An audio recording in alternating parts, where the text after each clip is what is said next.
In today's video, I'm going to teach you how to add Facebook page link to Google Sites. By the end, you'll have a clean, clickable button on your Google site that takes visitors straight to your Facebook page. Before we begin, make sure you're signed into the right Google account and have the correct URL of your Facebook page ready to paste.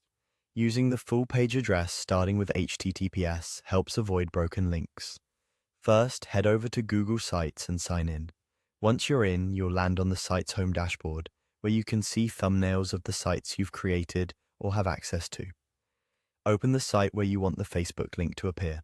This will bring you into the site editor view, where you can change content and layout. With your site open, look to the right-hand panel and click Insert.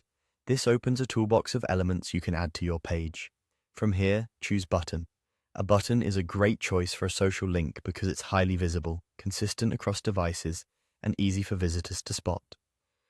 A small dialog will appear asking for two things, the button label and the link. In the label field, type the text you want people to see, such as Facebook.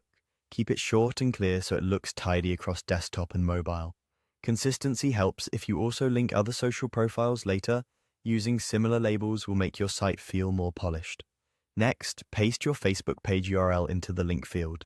Double-check that it's the correct page and not a personal profile or a post link. Make sure there are no extra spaces at the beginning or end, and that the address starts with HTTPS so it works reliably for all visitors. When you're ready, click Insert. Google Sites will place the new button on your page. You can now position it where you like.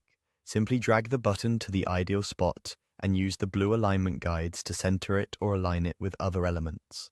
If your page uses columns, you can drag the button into a specific column to control its placement. You can also resize the button by dragging its edges so it balances well with nearby text and images. That's it. You've added a Facebook page link to your Google site using a clear, professional button. Your edits save automatically as you work, and you can always click the button again in the editor to adjust the label or link later. Thanks for watching, and enjoy your streamlined social connection on Google Sites.